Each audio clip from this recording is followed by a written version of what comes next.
దుబ్బాక పట్టణ CPM party నాయకులు విస్తృత స్థాయి సమావేశాన్ని నిర్వహించారు. మున్సిపల్ ఎన్నికల్లో సిపిఎం పార్టీ అభ్యర్థులను గెలిపించాలన్నారు. సిద్దిపేట జిల్లా దుబ్బాక పట్టణ కేంద్రంలోని నీలకంఠ సంఘం భవనంలో సిపిఎం పార్టీ పట్టణ విస్తృత స్థాయి సమావేశంను పట్టణ కార్యదర్శి కోంపల్లి భాస్కర్ అధ్యక్షతన నిర్వహించారు. ఈ సమావేశానికి ముఖ్య అతిథిగా సిపిఎం పార్టీ జిల్లా కార్యదర్శి వర్గ సభ్యులు రాళ్లబండి శశిధర్ హాజరై మాట్లాడారు. నిరంతరం కార్మికులు, రైతులు, వ్యవసాయ కార్మికులు, అన్ని వర్గాల ప్రజల సమస్యలపైన సమరశీల పోరాటాలు నిర్వహిస్తున్న సిపిఎం పార్టీ నుండి పోటీ చేస్తున్న కౌన్సిలర్ అభ్యర్థులను గెలిపించాలని పిలుపునిచ్చారు. ఇప్పటికే అనేక పోరాటాలు నిర్వహించిన చరిత్ర సిపిఎం పార్టీకి మాత్రమే ఉన్నదని గుర్తు చేశారు. మున్సిపల్ ఎన్నికలలో ప్రజల పక్షాన పోరాడుతున్న సిపిఎం పార్టీ అభ్యర్థులను గెలిపించుకోవాలని విజ్ఞప్తి చేశారు.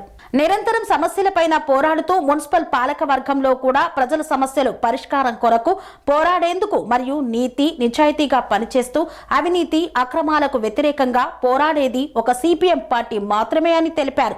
ఇప్పటికే మున్సిపల్ పరిధిలోని 20 వార్డులలో సీసీ రోడ్లు, డ్రైనేజీల నిర్మాణాలతో అవినీతి అక్రమాలకు వ్యతిరేకంగా నాణ్యత ప్రమాణాలు పాటించాలని పోరాటాలు నిర్వహించిన చరిత్ర సిపిఎం పార్టీదన్నారు. దుబ్బాక మండల పట్టణ సిపిఎం పార్టీ విస్తృత స్థాయి సమావేశం, పార్టీ సభ్యుల సమావేశం జరిగింది. ఈ సమావేశంలో ప్రధానంగా ఇటీవల కేంద్ర ప్రభుత్వం ఏదైతే కార్మికులకు వ్యతిరేకంగా, ఉపాధి హామీ కూలీలకి, వ్యవసాయ కార్మికులకు వ్యతిరేకంగా, రైతులకు వ్యతిరేకంగా, ప్రజలకు వ్యతిరేకంగా అనేక చట్టాలు తీసుకొస్తున్నటువంటి పరిస్థితి ఉన్నది. ఈ నేపథ్యంలో 4 లేబర్ కోడ్లను కార్మిక చట్టాలు రద్దు చేసి తీసుకొచ్చింది. ఈ లేబర్ కోడ్ల వల్ల కార్మికులకి కనీస వేతనాలు దక్కకపోగా సంఘం పెట్టుకునేటువంటి హక్కు, పోరాడేటువంటి హక్కు లేకుండా చేసి ఈరోజు యాజమాన్యాలకి, పెట్టుబడిదారులకి అనుకూలమైనటువంటి విధానాలు తీసుకొచ్చారు. ఈరోజు ఏదైతే పెరుగుతున్న ధరలకు అనుగుణంగా కనీస వేతనం పెంచాలనేటువంటి హక్కును కూడా నిషేధించినటువంటి పరిస్థితి ఉన్నది. అదే సందర్భంలో ఏదైతే కార్మికులు తన 10 గంటలు 8 గంటల పనిదినం ఉందో ఆ 10 గంటల పనిదినాన్ని కూడా 10 గంటలు 12 గంటలు ఇష్టం వచ్చినట్టుగా యాజమాన్యాలు పెంచుకునే విధంగా వెసులుబాటు ఈ కార్మిక కోడ్లలో తీసుకొచ్చారు. దీని వలన కార్మిక వర్గానికి కోడ్లు అనేటువంటి ఉరితాళ్ళుగా బిగించినటువంటి పరిస్థితి ఉన్నది. రానున్న కాలంలో ఈ కార్మిక కోడ్లను రద్దు చేయాలని చెప్పేసి పెద్ద ఎత్తున ఈరోజు సిపిఎం పార్టీ ఆధ్వర్యంలో క్యాంపెయిన్ చేయబోతా ఉన్నాం.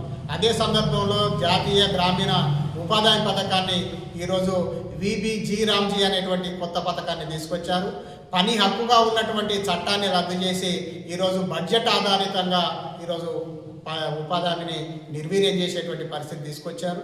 అట్లాగే ఈ ఉపాధి హామీలో ఈరోజు కనీస వేతనం ఇవ్వకపోగా ఉన్న ఉపాధి రోజులను కూడా కేంద్రం తన బాధ్యత నుంచి తప్పుకొని 60% కేంద్రం నిధులిచ్చే విధంగా, రాష్ట్రం 40% నిధులిచ్చే విధంగా ఈరోజు పథకంలో రూపొందించారు. దీని వలన క్రమక్రమంగా ఈరోజు ఉపాధి హామీని నిర్వీర్యం చేసేటువంటి కుట్ర ఈ పథకం లోపల దాగున్నాయని చెప్పేసి సందర్భంగా తెలియజేయదలుచుకున్నాం. అట్లాగే సాగు వ్యతిరేక చట్టాలు తీసుకొచ్చారు. ఈరోజు 2016 విద్యుత్ సవరణ చట్టం తీసుకురావడం మూలంగా రైతాంగానికి, పేదలకు సబ్సిడీ ఇచ్చేటువంటి పరిస్థితి, కరెంటు ఉచితంగా ఇచ్చేటువంటి పరిస్థితి ఏదైతే ఉందో దీన్ని రానున్న కాలంలో తీసేసేటువంటి విధంగా ఈరోజు కొత్త చట్టాన్ని తీసుకొచ్చారు. ఈరోజు రాష్ట్రాలకు ఉన్నటువంటి హక్కుల్ని, విద్యుత్ మీద ఉన్నటువంటి హక్కుల్ని కూడా కేంద్రం లాక్కుంటా ఉంది.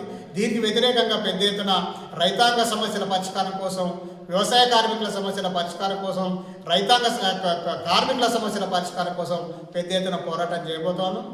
అదే సందర్భంలో ఇప్పుడు మున్సిపల్ ఎన్నికలు రాబోతా ఉన్నాయి. ఈ మున్సిపల్ ఎన్నికల్లో దుబ్బాక పట్టణంలో కూడా సిపిఎం పార్టీ కౌన్సిలర్గా పోటీ చేసేయడానికి సిద్ధమవుతున్నటువంటి పరిస్థితి ఉంది. కష్టజీవుల పక్షాన నిరంతరం నీతి నిజాయితీగా ప్రజల కోసం, అన్ని వర్గాల ప్రజల సమస్యల పరిష్కారం కోసం పోరాడుతున్నటువంటి సిపిఎం పార్టీ అభ్యర్థుల్ని, కమ్యూనిస్ట్ పార్టీ, మార్క్సిస్ట్ అభ్యర్థులని ప్రజలు గెలిపించాలని, నీతికి నిజాయితీకి పట్టం కట్టాలని చెప్పేసి అంటా ఉన్నాం. సిపిఎం పార్టీ గెలవడం ద్వారా దుబ్బాక పట్టణంలో ఉన్నటువంటి అట్టడుగులో ఉన్నటువంటి క్షేత్రస్థాయిలో ఉన్నటువంటి ప్రజల సమస్యలు వెలుగులోకి వస్తాయి. ఆ సమస్యల పరిష్కారం కోసం బయట పోరాటంతో పాటు మున్సిపల్లో కూడా పోరాటం చేసి పట్టణాన్ని సమగ్రంగా అభివృద్ధి చేసే విధంగా సిపిఎం పార్టీ కృషి చేస్తుంది.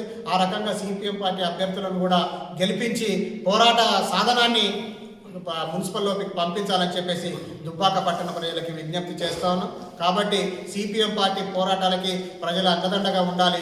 మున్సిపల్ ఎన్నికల్లో సిపిఎం అభ్యర్థులను గెలిపించాలని కోరుతూ ముగిస్తున్నాం. ఒకే దేశం మీద ఒకే గడ్డ మీద పుట్టినటువంటి వాళ్ళం, ఈ భూమి మీద పుట్టినటువంటి వాళ్ళం. ఈ సంపద మీద ఆయన ఎట్లా పుట్టినా నేనైతే పుట్టినా, ఆయనకి ఎక్కడ పుట్టినా నాకంటే అక్కడ ఉంటే, కానీ ఈ సంపద ఒకటి సొత్తు కావద్దు, ఇది ప్రజలందరి సొత్తు, కాబట్టి ఇది ప్రజలందరికీ చెందాలని కోరుకునేటువంటిది కమ్యూనిస్ట్ పార్టీ అజెండా. మరి మనం 1886 సంవత్సరం మొత్తం ప్రపంచవ్యాప్తంగా కార్మికులంతా ఏకమై మేము పనిచేయమని చెప్పేసి వచ్చినప్పుడు మేడే